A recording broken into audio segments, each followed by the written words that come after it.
Little girl went to feed the pigs and didn't return. Police officer notices something and calls 911. Before we dive into the story, drop a comment below and tell us where you're watching from. Enjoy the story. The sun hadn't fully risen over the valley yet, but Clara May was already awake. At 67 years old, her body didn't allow her the luxury of sleeping in anymore.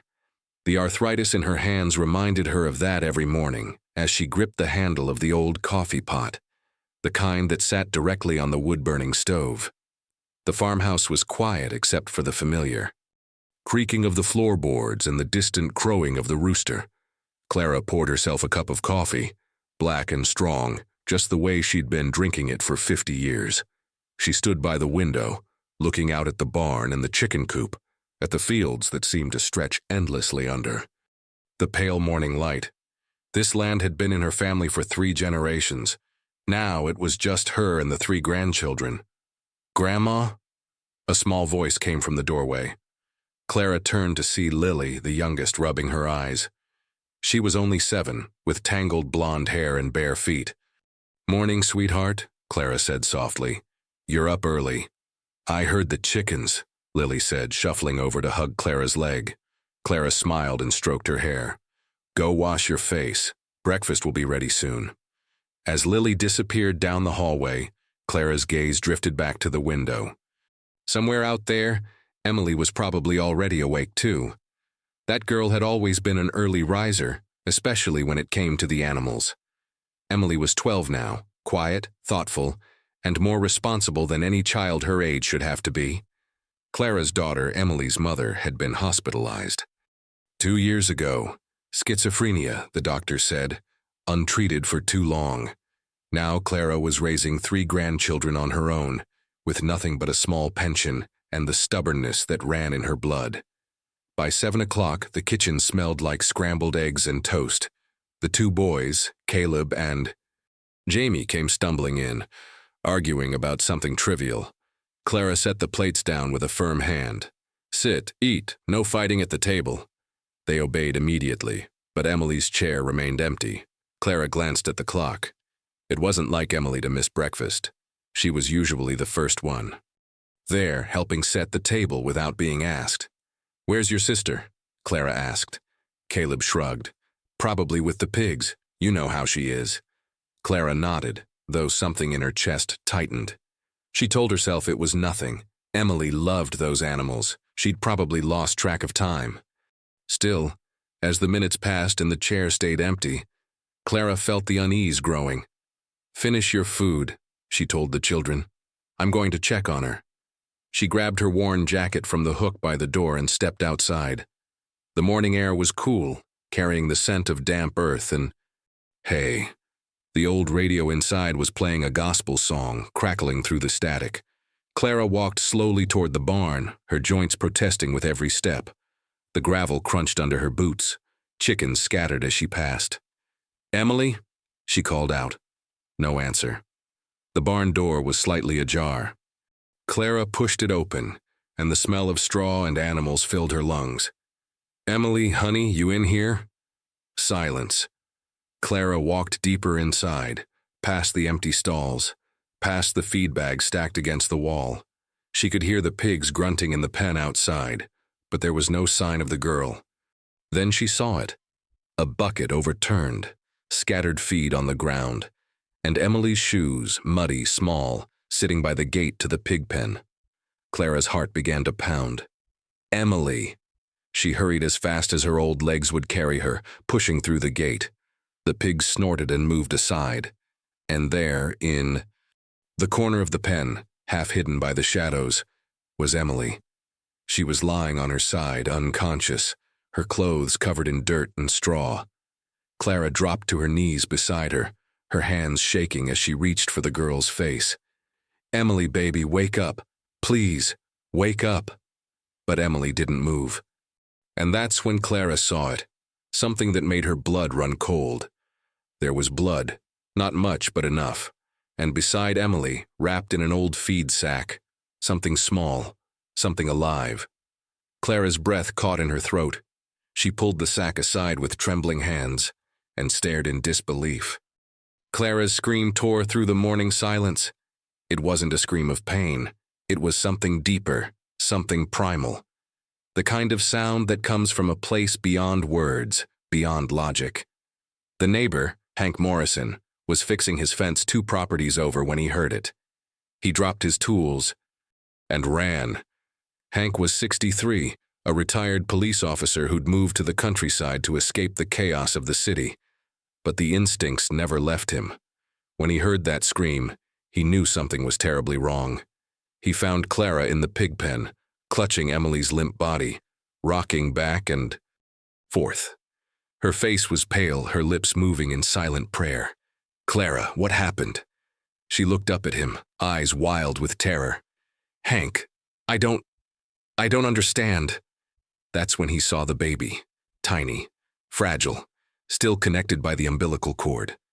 Hank's training kicked in immediately. He pulled off his jacket and wrapped it around the infant, then knelt beside Emily, checking her pulse.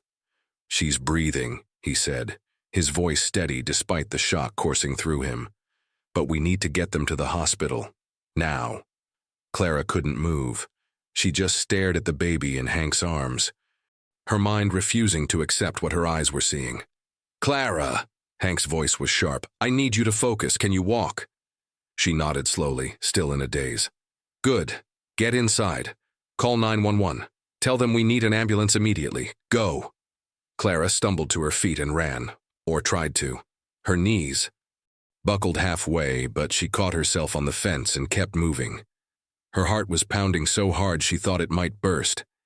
Inside the house, the children were still at the table, confused by the commotion. "Grandma, what's wrong?" Caleb asked. Clara grabbed the phone with shaking hands and dialed. Her voice cracked as she spoke to the dispatcher. "My granddaughter. Please, we need help.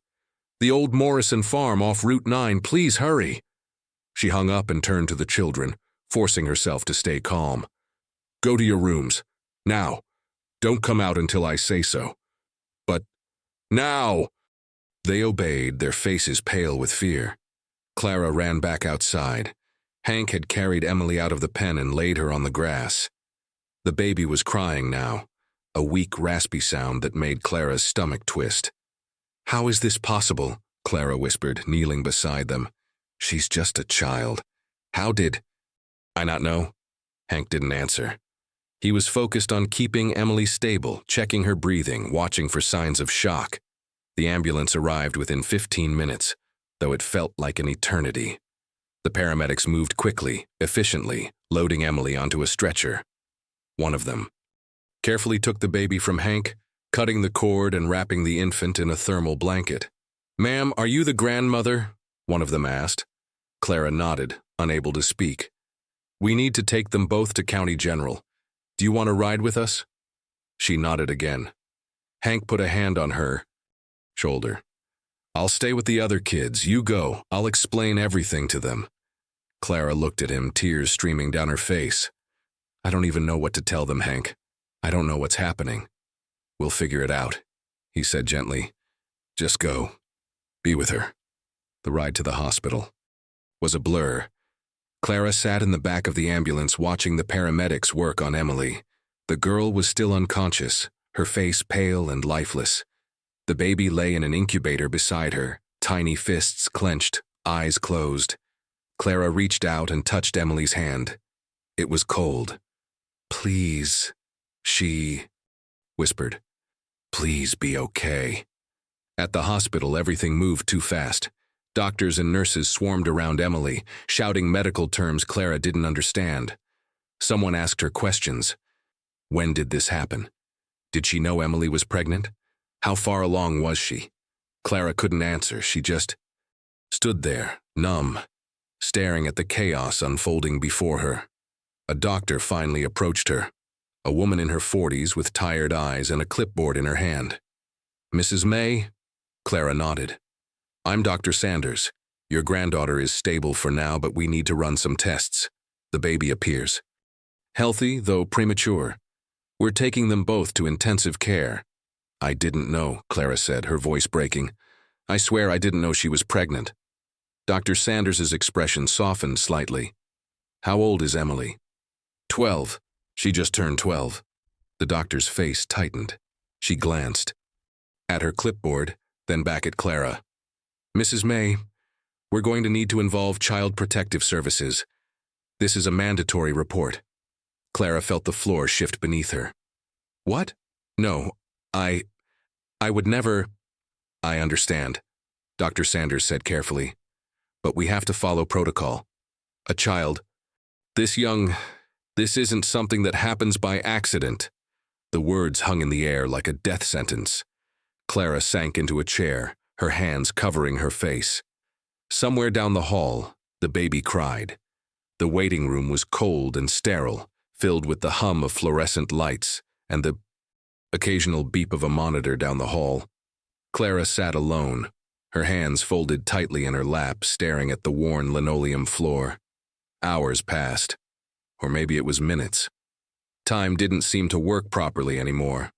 A nurse came by twice to offer her water. Clara refused both times. She couldn't swallow.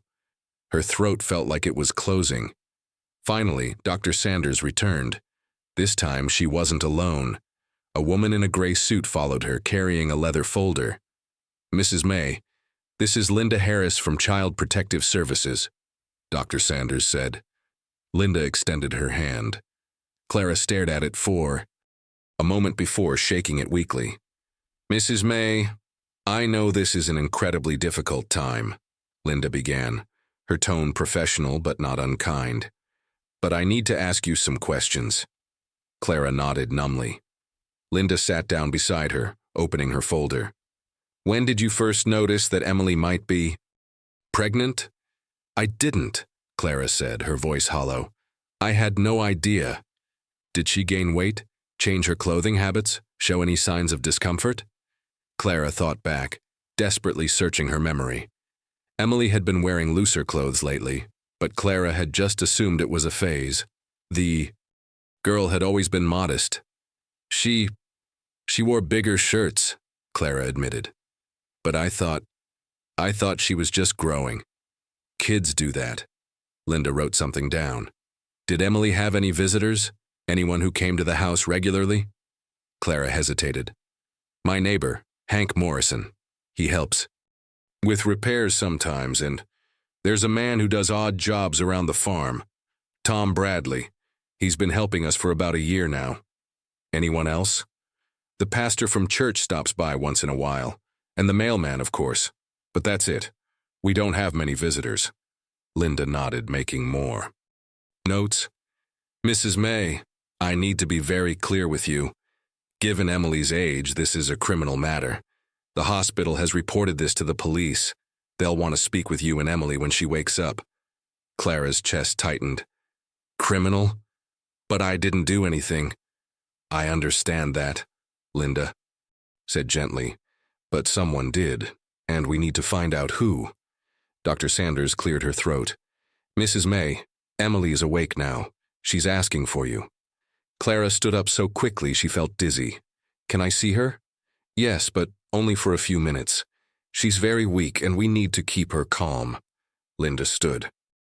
Well, I'll need to be present during the conversation. Clara wanted to argue, but she didn't have the strength. She just nodded and followed them down the hallway. Emily's room was small and dimly lit. Machines beeped softly beside the bed. The girl lay propped up against pillows, an IV attached to her arm. She looked impossibly small, like a child playing dress-up in a hospital gown. When she saw Clara, tears filled her eyes. Grandma. Clara rushed to her side, gripping her hand.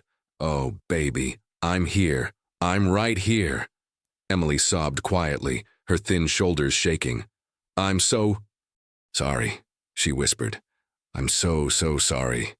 Shh, Clara said, smoothing her hair. You don't have to apologize. Just rest. But Emily shook her head. I didn't know what to do. I was scared. Linda stepped closer, her voice soft but firm. Emily, I'm Ms. Harris.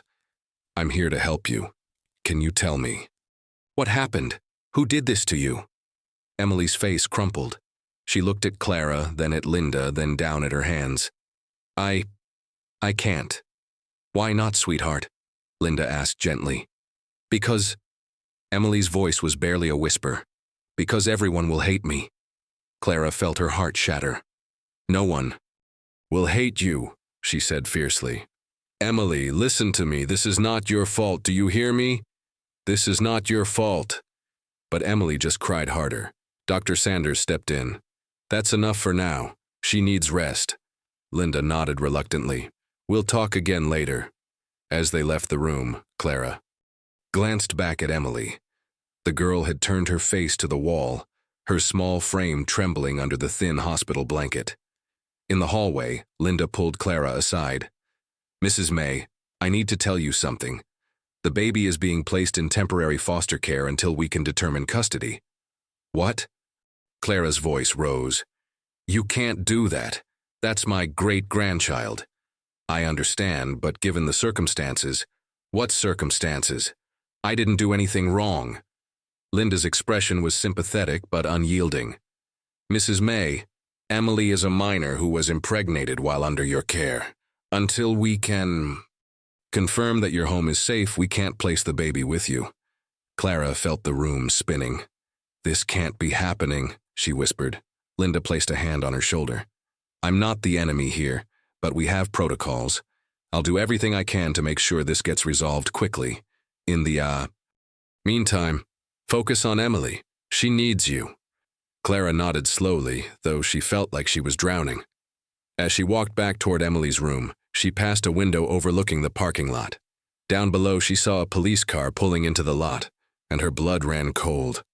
Because she knew exactly what came next. The questions, the accusations, the looks of judgment. And somewhere, buried deep in her mind, a terrible thought began to take shape. Who could have done this? The answer was out there. And when she found it, nothing would ever be the same. Clara didn't sleep that night. She sat in the hospital chair beside Emily's bed, watching the girl's chest rise and fall in the dim light.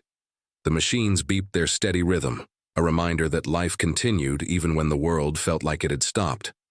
Outside, the sun began to rise, painting the sky in shades of orange and pink. Clara stared at it through the window, her mind drifting back through the past year, searching for answers she'd missed. How did I not see it?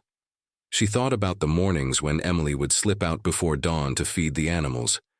Clara had always admired her granddaughter's dedication, never questioning why the girl spent so much time alone in the barn. She thought about the baggy sweatshirts Emily had started wearing, even in the summer heat. Clara had assumed it was teenage modesty, a phase all girls went through. She thought about the way Emily had grown quieter over the months, retreating into herself. Clara had chalked it up to missing her mother, to the stress of growing up too fast. I should have known. The guilt was overwhelming, pressing down on her chest like a physical weight. A soft knock on the door pulled Clara from her thoughts. A young nurse entered, checking Emily's vitals with practiced efficiency. She's doing well, the nurse said quietly. Strong girl. Clara nodded, unable to speak. After the nurse left, Clara reached over and gently brushed a strand of hair from Emily's face. The girl stirred slightly but didn't wake. I'm so sorry, baby, Clara whispered. I should have protected you. By mid-morning, Hank arrived with clean clothes and a thermos of coffee. He found Clara still sitting in the same chair, looking exhausted. You need to eat something, he said, setting down a paper bag. Brought you a sandwich. I'm not hungry. Clara. His voice was firm. You're no good to anyone if you collapse. Eat. She took the sandwich reluctantly, forcing herself to take a bite even though it tasted like cardboard. Hank pulled up another chair and sat beside her. For a long moment, neither of them spoke. The other kids are asking questions, he finally said. I told them Emily was sick and needed to stay at the hospital for a while. They don't know about the rest. Clara closed her eyes. How am I supposed to tell them? You don't, not yet. Right now, you focus on Emily. She looked at him, tears forming again. The police came last night. They asked me so many questions, Hank. They looked at me like I was a criminal. They're just doing their job.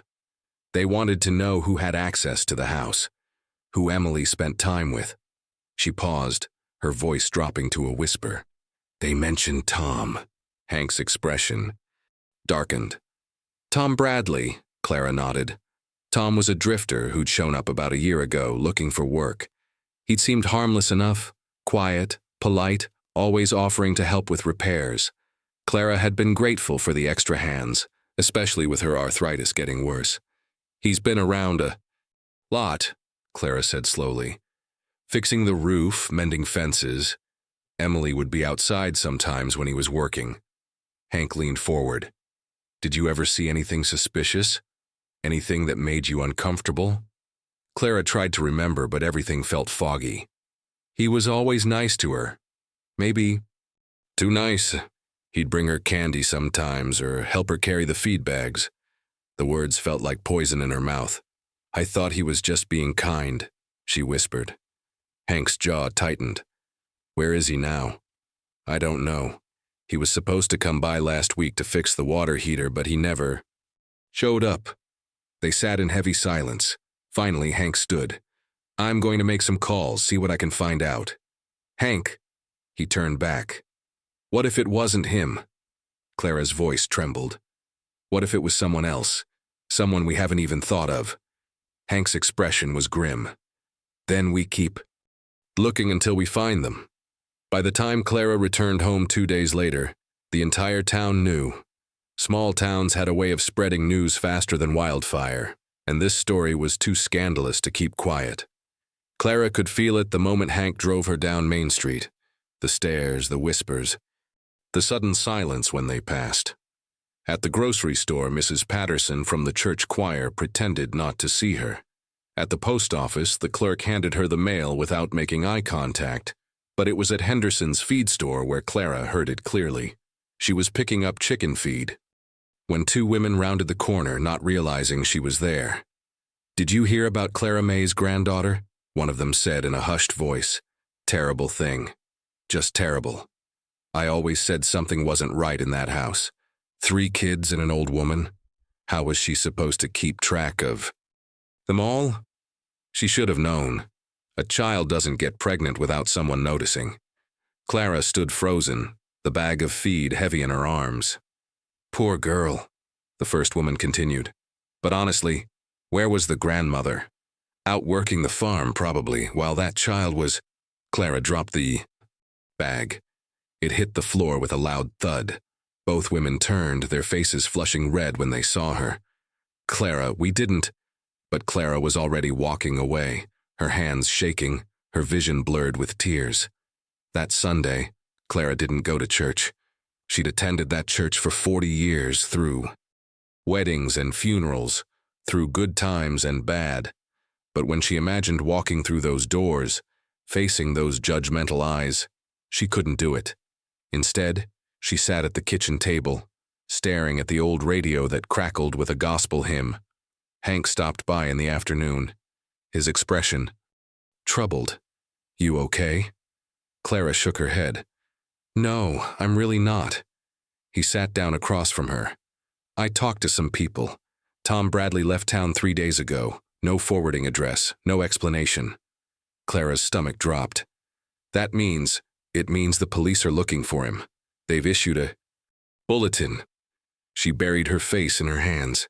Everyone thinks it's my fault, Hank. They think I'm a negligent grandmother who let this happen.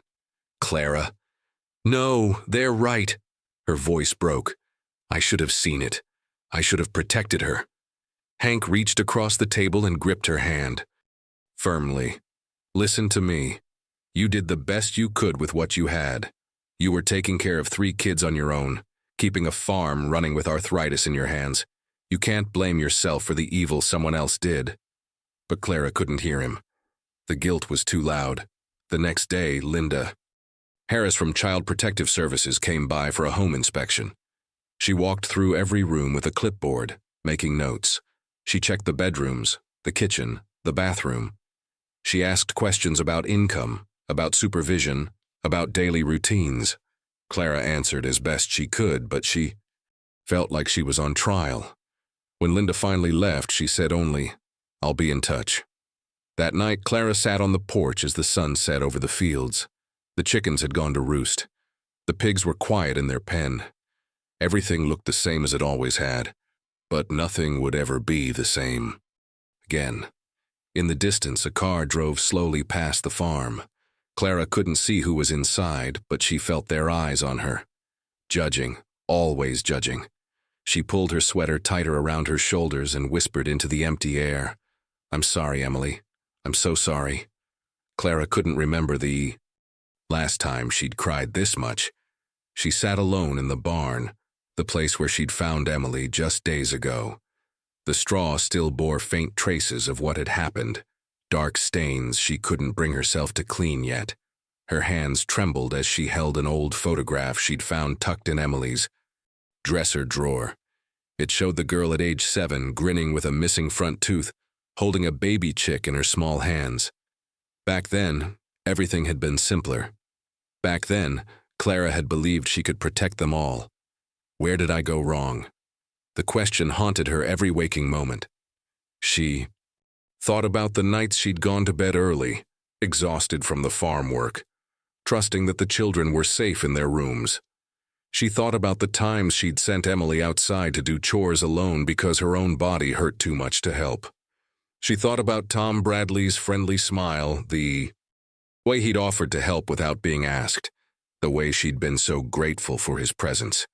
I let a monster into our home. The realization made her physically ill. Clara's coffee sat cold and forgotten on an overturned bucket beside her. She'd poured it hours ago, back when the sun was just rising. Now it was mid-morning and she hadn't moved. The barn door creaked open. Hank stepped inside, his boots crunching on the straw. "Thought I might find you here," he said quietly. Clara didn't look up. "I keep thinking about all the signs I missed, the way she stopped singing while she worked, the way she flinched when someone came up behind her, how she started locking her bedroom door at night." Hank sat down on a hay bale across from her. "You couldn't have known." "But I should have," Clara's voice cracked. "I'm her grandmother. I'm supposed to keep her safe. That's my job, my only job. And I failed." "Clara, do you know what the worst part is?" Tears streamed down her face. She went through all of that alone, scared, confused, carrying that secret because she thought— Clara's voice dropped to a whisper. "She thought I'd be disappointed in her." The words hung heavy in the air. Hank leaned forward, his weathered hands clasped together. "That girl loves you more than anything in this world. She didn't tell you because she was trying to protect you, not because she didn't trust you." "Protect me from what?" "From exactly what you're feeling right now. From the guilt, from the pain." He paused. "Emily's a child, but she's been trying to be strong for you, just like you've been trying to be strong for her." Clara wiped her eyes with the back of her hand. "I found something yesterday. A note she wrote but never gave me. It said, 'Grandma, please don't be sad. I can handle things. You've already done so much.'" Her voice broke completely. "She's 12 years old, Hank. 12. And she thought she had to handle this alone." That evening, Clara stood at the kitchen sink, staring out at the fields as twilight settled over the land. The old radio played softly in the background, a country song about going home. The other children were at Hank's house for the night. Linda Harris had suggested it might be better if Clara had some time alone to process everything. Clara knew what that really meant. They were evaluating whether she was stable enough to keep caring for them. She picked up the dish rag and began washing the same plate for the 3rd time, her movements mechanical. The phone rang. Clara dried her hands and answered. "Hello? Mrs. May? This is Detective Rodriguez from the county sheriff's office." Her heart stopped. "Yes? We've located Tom Bradley. He was picked up in Nevada trying to cross into California. We're bringing him back for questioning." Clara gripped the edge of the counter. Did he confess?" "I can't discuss details of the investigation, ma'am. But I wanted you to know we found him. Emily will need to give a statement when she's ready. After she hung up, Clara stood motionless in the kitchen, the weight of it all crushing down on her. They'd found him, the man who'd smiled at her while fixing her fence, the man who'd accepted her grateful payments and her trust, the man who'd destroyed her granddaughter's childhood. Clara walked slowly to the porch and sat on the old wooden steps. The stars were coming out, bright and indifferent against the darkening sky, and for the first time since this nightmare began, Clara allowed herself to feel something other than guilt. She felt rage, pure, burning rage. 3 days later, Clara sat across from Detective Rodriguez in a small, windowless room at the sheriff's station. The fluorescent lights buzzed overhead, harsh and unforgiving. "We need to go through the timeline again, Mrs. May," Rodriguez said, his pen poised over a notepad. "When did Tom Bradley first come to your property?" Clara's hands were folded tightly in her lap. "Last spring, April, I think. Maybe early May." "And how did you meet him?" "He knocked on the door one morning, said he was looking for work, said he'd done farm repairs before and noticed our barn roof. Needed fixing." Rodriguez made notes. "Did he ask for references? Did you ask for his?" Clara shook her head, shame burning in her chest. "No, he seemed trustworthy. He was polite, soft-spoken, and I needed the help." "How often was he at your property?" 2, maybe 3 times a week at first. Then more frequently when we had bigger projects." She paused. "He was always very attentive to Emily." "In what way?" Clara's voice trembled. "He'd talk to her while she did her chores, bring her candy, offer to help carry things for her. I thought—" She stopped, unable to continue. Rodriguez looked up from his notes. "Mrs. May, this isn't your fault." But Clara couldn't hear those words anymore. They felt hollow. "Did you ever see anything inappropriate?" Rodriguez pressed gently. Clara closed her eyes, forcing herself to remember. "Once, I came outside and found them in the barn. Together. Emily was sitting on a hay bale, and Tom was standing close to her, talking quietly. When they saw me, Emily jumped up and ran to the house. Tom just smiled and said they were discussing the horses." "And you believed him?" "Yes." The word came out as barely a whisper. "God help me. I believed him." Rodriguez set down his pen. "Mrs. May, Tom Bradley has a history. 2 prior arrests for similar offenses in other states. Both cases were dismissed due to lack of evidence." Clara felt her stomach turn. "He's done this before?" "We believe so. And he's likely been moving from place to place, targeting vulnerable families." The room seemed to spin. Clara gripped the edge of the table. "I let a predator into my home," she said, her voice hollow. "I invited him in. I paid him. I trusted him with my granddaughter." Rodriguez leaned forward. "Mrs. May, I need you to focus. Is there anything else you remember? Any conversations, any moments that seemed off?" Clara tried to think, but her mind was fragmenting. Then something surfaced. "There was one night," she said slowly. "About 2 months ago. I heard Emily crying in her room. When I asked what was wrong, she said she'd had a bad dream. But when I tried to hug her, she pulled away." Clara's voice broke. "She never pulled away from me before." "Did you ask her about it?" "She said she was fine, and I let it go. I was so tired, and there was so much to do, and I just—" Clara couldn't finish. She buried her face in her hands and sobbed. For the first time since this nightmare began, she completely broke. The detective sat quietly, giving her space to fall apart. When she finally looked up, mascara streaking her face, he handed her a tissue. "Mrs. May, Emily's going to need you to be strong. Can you do that?" Clara wiped her eyes and nodded, though she wasn't sure she had any strength left. "We're going to build a case," Rodriguez said. "And when we do, Tom Bradley will never hurt another child again." But as Clara left the station and stepped into the afternoon sun, one thought consumed her. Emily tried to tell me. In her own way, she tried. And I didn't listen. Emily came home from the hospital on a Thursday afternoon. The house felt different to her now. like a place she barely recognized. Everything looked the same, but nothing felt safe anymore. Clara had cleaned Emily's room, changed the sheets, put fresh flowers on the nightstand. But when Emily walked in, she barely glanced around before sitting on the edge of her bed, staring at the floor. "Are you hungry, sweetheart?" Clara asked from the doorway. "I made your favorite, chicken soup." Emily shook her head. "Do you need anything? Extra pillows? A blanket?" "I'm fine, Grandma." But she wasn't fine. Clara could see it in the way the girl held herself, shoulders hunched, arms wrapped tight around her middle, as if trying to make herself smaller. Clara sat down beside her, careful to leave space between them. "Emily, we need to talk about what happened." The girl's body went rigid.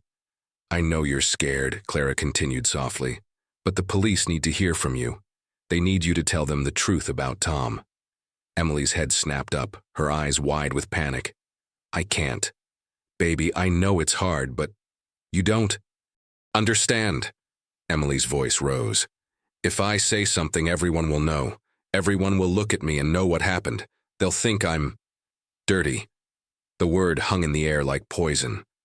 Clara reached for her hand, but Emily pulled away. "You are not dirty," Clara said firmly. "Emily, look at me. What that man did to you, that wasn't your fault. None of this was your fault." But Emily just shook her head, tears streaming down her face. "You don't know what he said. You don't know what he told me. Then tell me." Emily looked up at her grandmother, her young face twisted with anguish. He said that if I told anyone, they wouldn't believe me. He said everyone would think I was lying, that I wanted it." Clara felt rage surge through her veins. "That is not true. We believe you. I believe you. But what about everyone else?" Emily whispered. "What about the kids at school? What about church? What about—" She trailed off, unable to finish. Clara wanted to promise that everything would be okay, that people would understand, that no one would judge her. But she couldn't lie. She'd already heard the whispers, seen the looks. She knew how cruel people could be. Instead, she said the only truth she could. "I don't know what other people will think, but I know that you are brave, and you are strong, and nothing that happened to you changes who you are." Emily looked at her for a long moment, then curled up on her side, facing the wall. "Can I be alone now?" Clara's heart broke a little more. "Of course, baby." She stood to leave, but paused at the door. "Emily, I love you. That will never change." The girl didn't respond. That night, Clara sat at the kitchen table with a cold cup of tea, staring at the phone.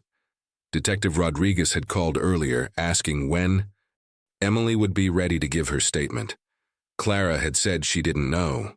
The truth was, she was terrified. Terrified of what Emily would have to relive. Terrified of what the process would do to her already fragile granddaughter. Terrified that even after everything, justice might not come. A soft knock on the door broke through her thoughts. She opened it to find Hank standing on the porch, holding a casserole dish. "Margaret made pot roast," he said. "Thought you could use a hot meal." Clara managed a weak smile. "Thank you. Come in." They sat in the kitchen, the silence comfortable between them. "How's Emily?" Hank finally asked. Scared, ashamed, angry. Clara sighed. "She won't talk to me. Won't eat. Just sits in her room staring at the walls." "She's been through hell, Clara. It's going to take time." "I know. I just wish—" She stopped, unable to put her feelings into words. Hank reached across the table and squeezed her hand. "You're doing everything you can. Don't forget that." But as Clara lay in bed that night, listening to the old house creak and settle, she couldn't shake the feeling that she was failing. Somewhere down the hall, Emily was awake too. And neither of them knew how to bridge the silence between them. The letter arrived on a Tuesday morning. Clara's hands trembled as she read the county seal. A custody hearing had been scheduled. They were questioning whether she could keep the children. Given the circumstances surrounding the minor, Emily May, and concerns regarding supervision. She set the letter down, unable to breathe. Linda Harris called minutes later. "Mrs. May, I know this is hard, but the court must ensure safety." "They're safe with me," Clara said weakly. "The hearing will give you a chance to prove that." But how? Could she prove anything when she'd already failed? 2 days later, the bank called, 3 months behind on the mortgage. Payment needed immediately, or foreclosure would begin. Clara looked at the stack of bills: electricity, water, medical costs from Emily's hospital stay. The numbers were impossible. Her small pension barely covered food. The farm produced enough to survive, but never enough to get ahead. She walked through the property that afternoon, seeing every broken fence and sagging roof as evidence against her. That evening, Hank found her on the porch steps. "Margaret and I want to help financially," he said after reading the custody letter. Clara shook her head. "I can't take your money. You can, and you will, because those kids need you." But Clara wasn't sure needing her was enough anymore. That night she heard Emily crying down the hall. Caleb had nightmares. Even little Lily sensed something was wrong. The walls were closing in from every direction. The court, the bank, the whispers. And Clara didn't know how much longer she could hold on. The next morning, Clara found an envelope tucked in her mailbox with no return address. Inside was $500 in cash and a handwritten note. "For Emily, you're not alone. A friend." Clara stared at the money, tears blurring her vision. She had no idea who'd left it. That afternoon, a truck pulled into her driveway. Pastor Williams stepped out, followed by 3 men from the church. "Heard your fence needs mending," the pastor said simply. "We're here to help."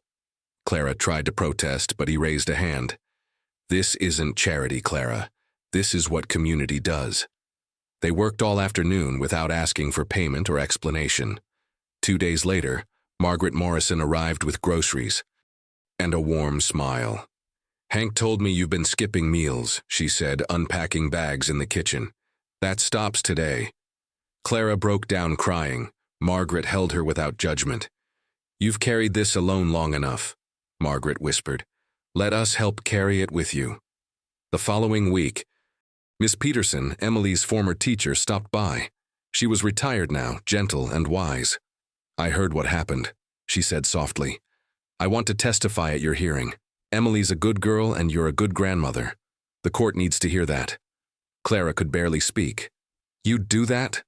"Of course. And I'm not the only one." That evening, Hank brought news. "I called some people, got you a lawyer, pro bono. His name's Daniel Foster. He specializes in family cases." Clara felt something she hadn't felt in weeks. Hope, small and fragile, but real. She wasn't fighting alone anymore. The community she thought had abandoned her was quietly gathering around her, ready to stand when she couldn't stand herself. And for the first time since finding Emily in that barn, Clara believed they might actually survive this. But survival, she was learning, was just the beginning. The hardest part was still ahead. Detective Rodriguez called on a Friday evening. "Mrs. May, we need Emily to come in. Tom Bradley's arraignment is Monday. We need her statement on record before then." Clara's stomach dropped. "She's not ready." "I understand, but without her testimony, we don't have a strong case." "His lawyer will argue lack of evidence." After hanging up, Clara walked to Emily's room. The girl sat on her bed, staring out the window at the darkening sky. "Emily, we need to talk." The girl's shoulders tensed. "I know. You want me to talk to the police." "Only if you're ready." Emily was silent for a long moment. Then, in a voice barely above a whisper, she said, "What if I say it and nothing happens? What if they don't believe me?" Clara sat beside her carefully. "Then we'll deal with that together. But baby, if you don't speak, he walks free. And he'll do this to someone else." Emily's hands clenched into fists. "I hate him. I know. I hate that he made me feel like it was my fault. It wasn't." Emily finally looked at her grandmother, eyes red from crying. "Will you come with me to the police station?" every step of the way. That night, Clara couldn't sleep. She stood by the kitchen window, watching shadows move across the yard. A car drove slowly past the house, the third time that week. Clara couldn't see the driver, but her instincts told her something was wrong. She thought about Tom Bradley, sitting in his cell. Did he know they were building a case against him? Did he have friends who might try to intimidate them into silence? The phone rang, shattering the quiet. Clara jumped. She answered. Heavy breathing on the other end, then a click. Her hands shook as she hung up. It happened again an hour later, and again at midnight. By morning, Clara was exhausted and terrified. When Hank arrived, she told him everything. His expression darkened. I'm staying here tonight and I'm calling Rodriguez. Clara wanted to argue, but she was too scared. The circle was tightening around them. Tom Bradley might be in jail, but his shadow still reached them. And Clara realized with cold certainty, this fight was far from over. Monday morning arrived cold and gray. Clara held Emily's hand as they walked into the police station. The girl's palm was clammy, her breathing shallow. Detective Rodriguez met them in the lobby, his expression gentle. Emily, thank you for coming. I know this is difficult. They were led to a small room with a recording camera. A female officer sat nearby, offering a reassuring smile. Take your time, Rodriguez said softly. Just tell us what happened in your own words. Emily stared at the table, silent. Clara squeezed her hand. You can do this, baby. Finally, Emily spoke. Her voice was barely audible. He started coming around last spring. He was nice at first. He'd help me carry things, talk to me about the animals. He said I was mature for my age. She paused, swallowing hard. Then he started touching my shoulder, my hair. He said it was just being friendly. Rodriguez nodded encouragingly. When did it change? Emily's voice cracked. One day in the barn. I was alone, feeding the horses. He came up behind me and... She couldn't finish. Clara felt tears streaming down her face, but she stayed silent, letting Emily speak. He said nobody would believe me if I told, Emily whispered. He said people would think I wanted it because I didn't scream. But I was scared. I didn't know what to do. Did he threaten you? Rodriguez asked gently. Emily nodded. He said if I told Grandma, she'd have a heart attack. From the stress, he said I'd be responsible for killing her. Clara's breath caught. That monster had used her own health to manipulate her granddaughter. He told me he loved me, Emily continued, her voice filled with disgust. That we had something special, that grown-ups wouldn't understand. The room was silent except for Emily's quiet sobs. Rodriguez leaned forward. Emily, you are incredibly brave for telling us this. What he did was criminal. None of it was your fault. After they left the station, Clara pulled Emily close in the parking lot. I'm so proud of you, she whispered. Emily buried her face in Clara's shoulder. I feel dirty, Grandma, like I'll never be clean again. You are not dirty. You are a survivor. But even as Clara said the words, she knew the real battle was just beginning. Tom Bradley might face justice, but Emily would carry these scars forever. The key custody hearing was scheduled for Friday. That night, Clara couldn't sleep. She sat at the kitchen table with a pen and paper, writing letters she prayed she'd never have to give. Dear Emily, if you're reading this, it means they've taken you away from me. I want you to know that losing you would break my heart, but I understand. I failed to protect you when you needed me most. Her hand shook as she wrote. Tears blotted the ink. She wrote one for each child. Words of love, apologies, promises that she'd fight to get them back. When she finished, she folded them carefully and placed them in envelopes with their names. At midnight, Clara walked through the house one last time, touching everything like she was memorizing it. Emily's bedroom, with the drawings taped to the wall. Caleb's toy trucks lined up by the window. Lily's stuffed rabbit on the pillow. She stood in the doorway of each room, whispering goodbye to the life she'd built. In the kitchen, the old radio played softly, a song about going home. Clara turned it off, unable to bear the irony. She stepped onto the porch and looked out at the farm, the barn where Emily had been found, the chicken coop where Lily loved to collect eggs, the fields her family had worked for generations. Everything she'd fought to keep was slipping through her fingers. The next morning, Emily found Clara asleep at the kitchen table, her head resting on her arms. The letters sat in a neat stack beside her. Emily picked one up. Her name was written on the front. She started to open it, then stopped. Something in her chest tightened. She set it down and gently shook Clara's shoulder. "Grandma." Clara woke with a start, disoriented. When she saw Emily, tears filled her eyes. "I thought you'd already be gone," she whispered. Emily's face crumpled. "I'm not going anywhere. We're not going anywhere." Clara pulled her into a fierce embrace. "I won't let them take you. I promise." Emily pulled back, looking at her grandmother with determination Clara hadn't seen in weeks. "Then let's fight," Emily said quietly. "Together." Clara nodded, wiping her tears. She gathered the letters and put them in a drawer. They wouldn't need them. Not yet. Tomorrow, they would walk into that courtroom, and Clara would fight with everything she had left, for Emily, for the children, for the family they'd built from broken pieces. This wasn't the end. It was the beginning of the hardest battle of her life. The courtroom was smaller than Clara had imagined. Cold fluorescent lights hummed overhead, casting everything in a harsh, unforgiving glow. Wooden benches lined the gallery, already filled with faces, some familiar, some not. Clara recognized Mrs. Patterson from church, the clerk from the post office, even the woman from the feed store who'd whispered about her. They'd all come to watch, to judge. Clara sat at the defendant's table beside Daniel Foster, the lawyer Hank had found. He was younger than she'd expected, maybe 40, with kind eyes and a calm demeanor that should have reassured her but didn't. Behind her, Emily sat with Hank and Margaret. The girl's face was pale, her hands folded tightly in her lap.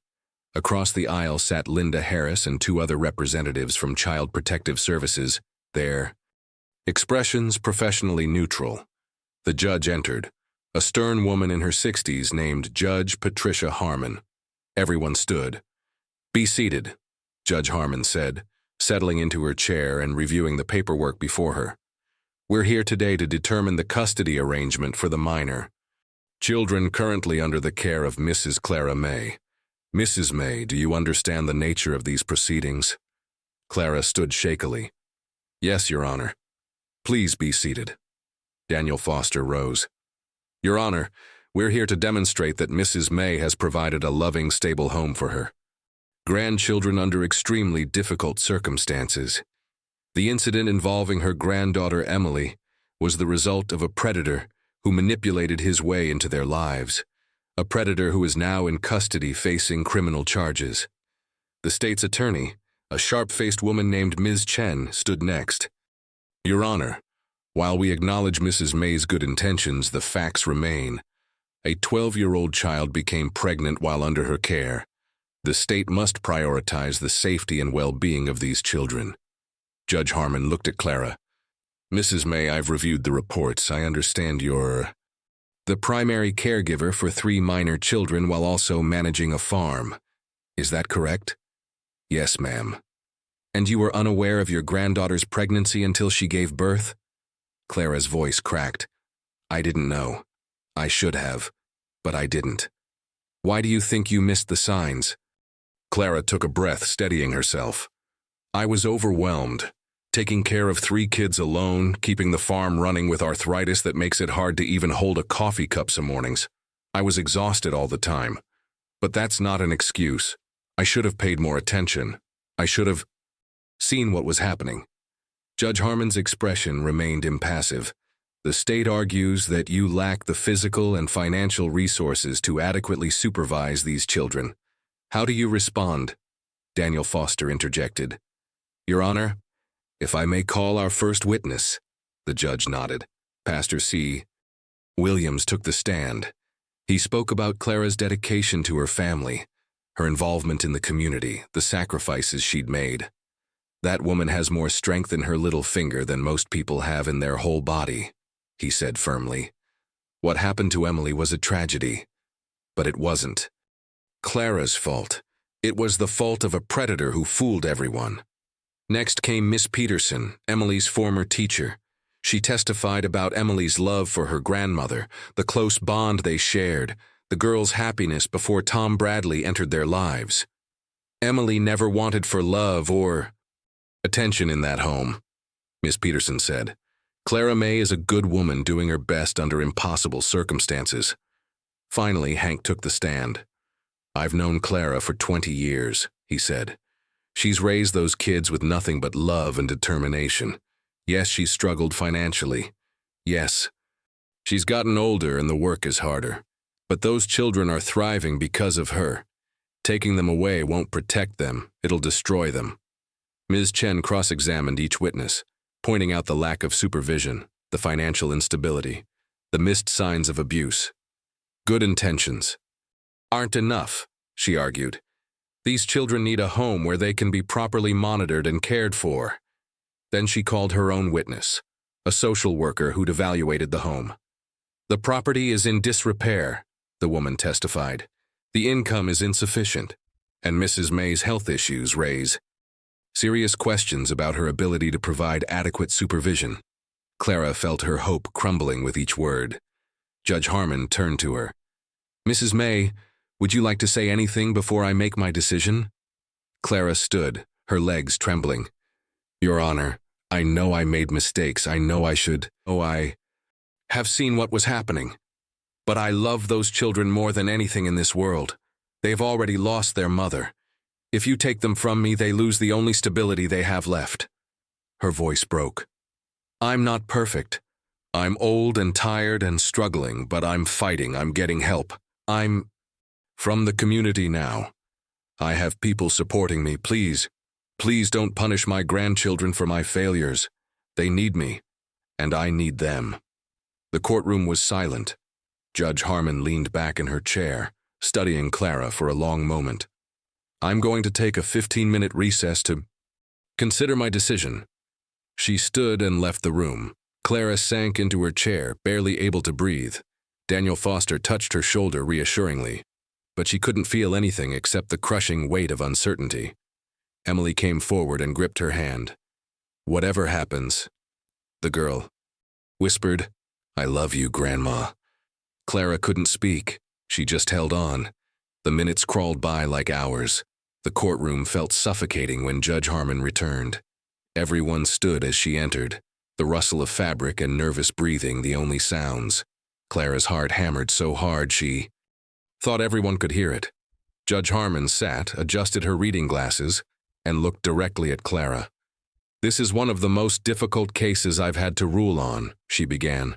On one hand, we have a grandmother who clearly loves her grandchildren and has sacrificed tremendously for them. On the other hand, we have a system designed to protect children, a system that must take seriously any situation where a child has been harmed. Clara felt Emily's hand tighten around hers.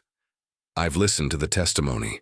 I've reviewed the reports, and I've considered what's truly in the best interest of these children.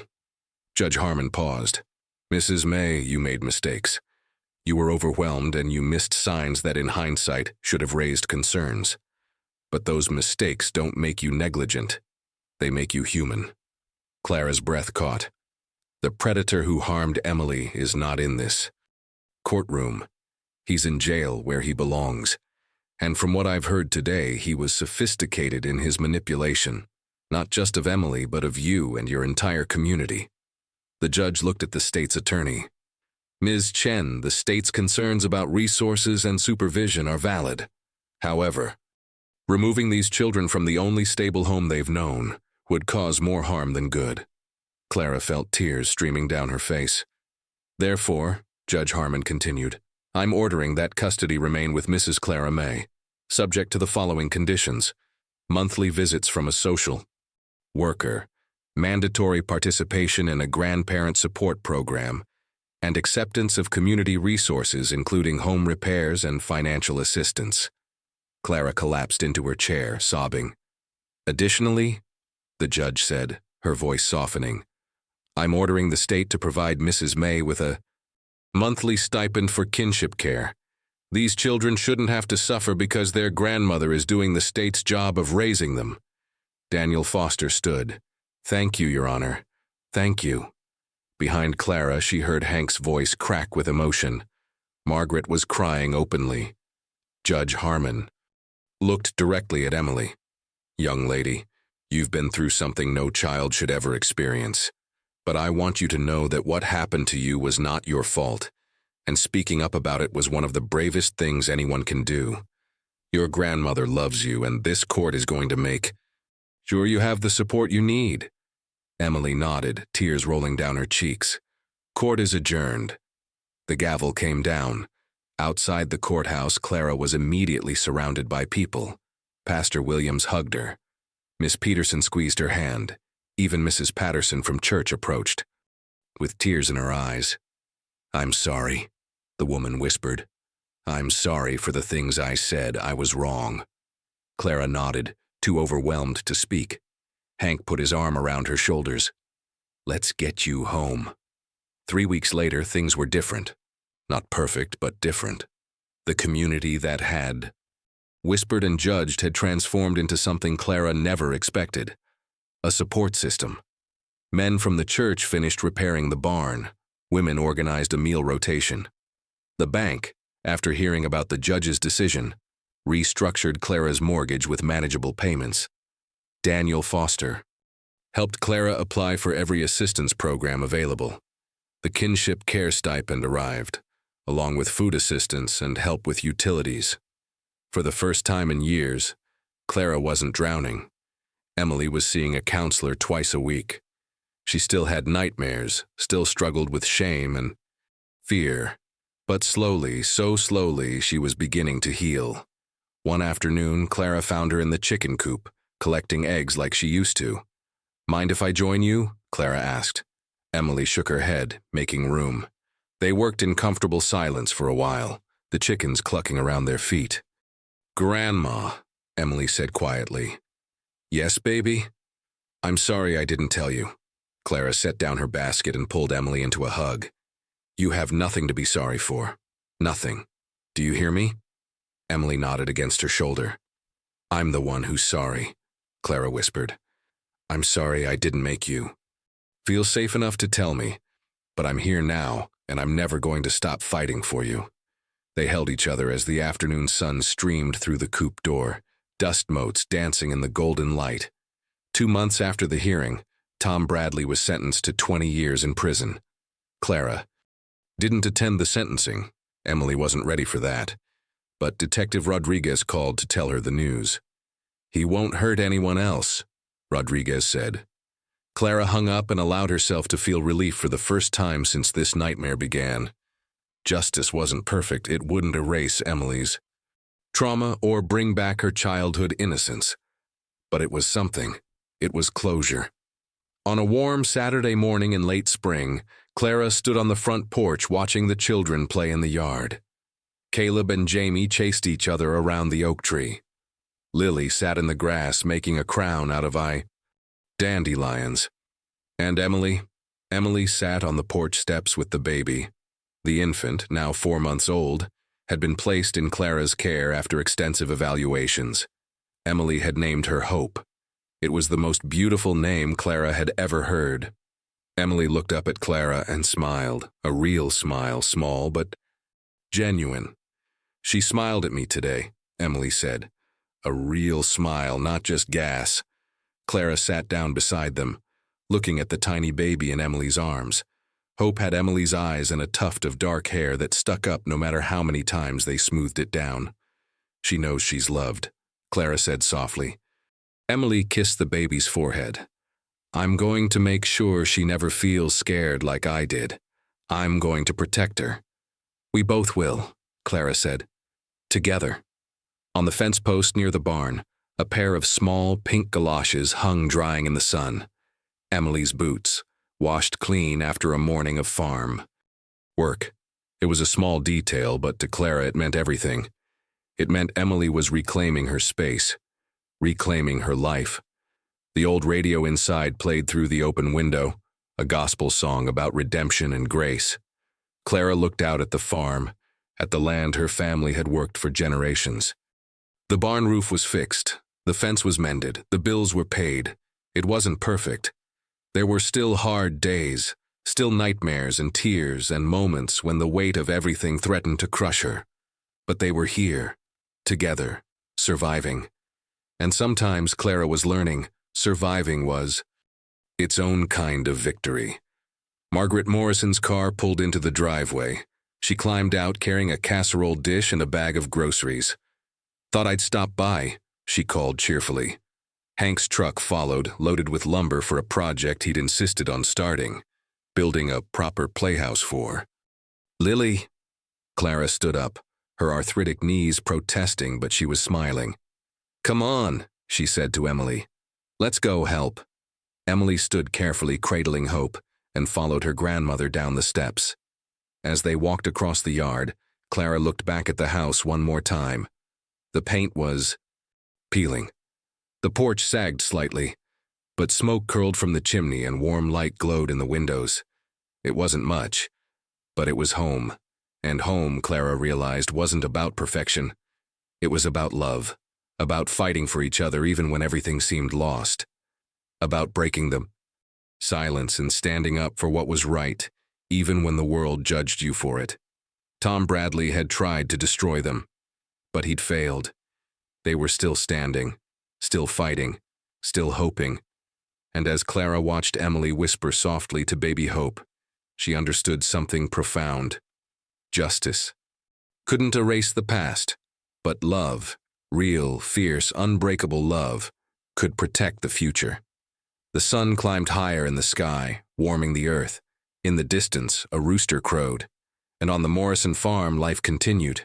Imperfect, difficult, beautiful.